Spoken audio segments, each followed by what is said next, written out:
A certain wise man once told me that it's better to be broke and relaxing than to be very busy and you don't have money.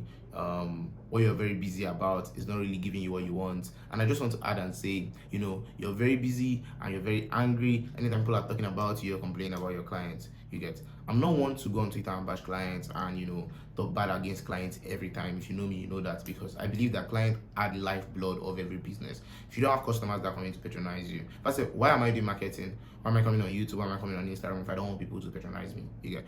But today's video is mostly, I think, is a video for designers, it's a videos for clients as well. But at the same time, so I'm trying to educate my designers out here on things that you can do in order to make your client business, client relationship work better. You get. And some of these tips would mean that you would not work with a couple of clients. And so because the creative industry doesn't really have a path, like a roadmap, what to do. You get. Some of us now work for 5 years, 10 years, and now realize, oh, you need to have a contract, oh, you need to do intellectual property, oh, you even need to register your business. You get. Oh, you need to pay taxes and all those things. You get. Like, for example, somebody like me, I just started graphic design because I wanted to design flyers to advertise my photography business, and I started photography because I liked it. Not like I went to school to learn about how to start photography or how to start graphic design. You get. So a lot of these things are not being said. In today's video, I'm going to mostly talk about bad experiences that I've had with clients, and these are 3 bad experiences that I see reoccurring. So every other bad experience I probably would have had either under this or are not as reoccurring as the ones I'm going to mention today. So today, yeah, that's just it. The first one I'm going to talk about is a very obvious one: not sending out contracts. Now, I still default on this sometimes, but I can tell you that most of the time when I send out contracts, which is what I do a lot of the times, it really helps the business. It really helps the conversation. We know where we are. We know what we are doing. We know what's expected of us. We know what lines not to cross. It's very structured, and structure is always better. Always better. Because when you don't have contracts, nobody knows what they are doing. Nobody knows. You have a lot of arguments. A contract is just like defining the work before you even start, and that would help out with a lot of things. Some of us might say things like, it's just a flyer design, it's just, a small design. Why do I have to send the whole contract for them to sign and send back to me and whatnot? So for that, what I do is, rather than sending out a contract, send the terms and conditions and tell them, look through these terms. If you agree to read them, you can make payments. Your payment validates the fact that you agree. That's how some of us use the apps that we use, you get, and whatnot. You don't have to sign any contract. You just send the terms and say, these are my terms. Do you agree with them? If you don't agree with them, all right, that's fine, peace out. But if you agree with them, let's work together.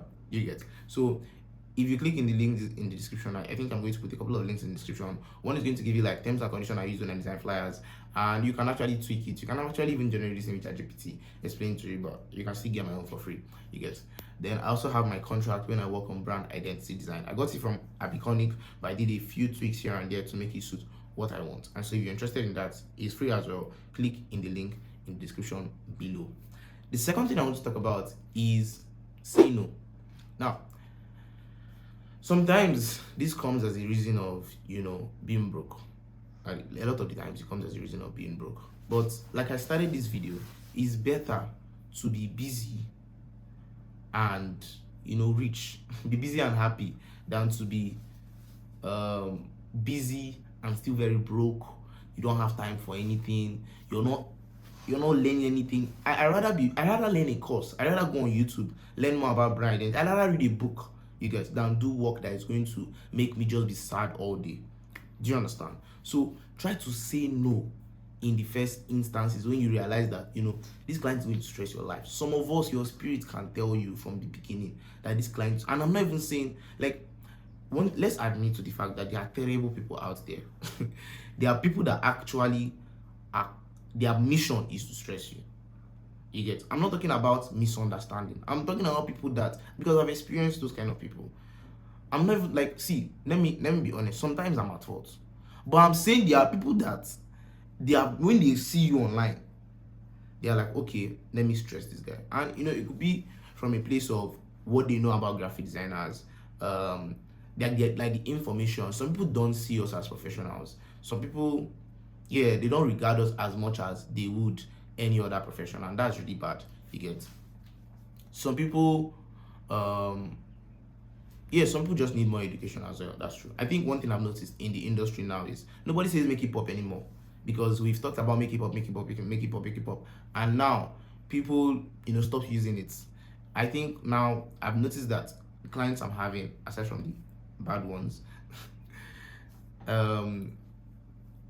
are now being more expressive. You get, they are now being, I thank God for social media. Basically, they are now being more open to talk about things like creative direction and whatnot. Thank God for the education of those designers that have been doing things out there. From my experience, I've been designing for over 6 years now, and I've noticed that if a client starts a job by stressing you, I bet you throughout your stay with that client, they will stress you. There's something I heard, and I think it's true. If in the first call that you have with a client, the first transaction you're trying to have with a client, they are asking you for a discount, which is about 80% of Nigerian clients, is the way. And for Nigerian clients, the reverse is that they'll tell you, this is just our first job, oh. You need to make me happy. See what's going to happen. Every time you work with a client, they are going to ask for a discount because they know that it is possible. You get, and it's not, this one is not that they are bad though. This one is psychology that nobody knows is happening. You get, so what you try to do is, discounts first of all are only for returning clients, and they are not supposed to ask for it. If sometimes they might, but it's supposed to be you that look at it and say, oh, this is my amazing client, I'm going to give you a discount. But guess what? Client that asks for discount at the end of the year, probably they even expect you to give them like a hamper or something. But you didn't make me money, you made me lose money. I don't have a lot of resources as much as I would want. But first of all, I have my phone that's recording, which is I think a 12 Pro. I have my screen, my MacBook, my mouse, my lights. I on the gen every day. I have like what do they call it? I have a home router and whatnot. You get, I pay for resources online. Every month there are certain websites that are collecting money from my debit card. You get, so we have to meet up somehow, and I still have like personal needs that the work I do is supposed to settle. Sure, you get. So please try to avoid clients that want to price you down. You're telling somebody that your price is 100k and they are telling you, no, can't you do it for 20k, and they are pressuring you to accept the gig because it's the best gig. See, a lot of times I notice that once I accept those gigs, in sometimes in few hours or in days, I'll receive another gig that, oh my god, it pays better, and now I have to start worrying about time to deliver because I've already accepted this gig, I've already started it, and I still have this one that I really love, is paying well. You get, so please just try just to reduce stress for yourself. Thank you very much. Then the third thing I want to talk about is I don't know how else to call it, but the fake mentorship, whatever honorarium thing that is going on in Nigeria, whether because I think I started when I was like 14, 15 years old in the creative industry. So I think with that you could already guess my age. But I started very young, before I even entered university. And when I started, I met a lot of people who were like, oh, young boy, you're doing this stuff, you're doing this amazing graphic design, They wanted to just, I don't know why they do this. They wanted, you're my boy, just work on this. And sometimes I still see it up until now. People try to come and make me feel like, I'm part of the family. Baba, you just met me. You saw me on Instagram, for crying out loud, and you're just coming to meet me and telling me, my boy, no, let's do business and move on.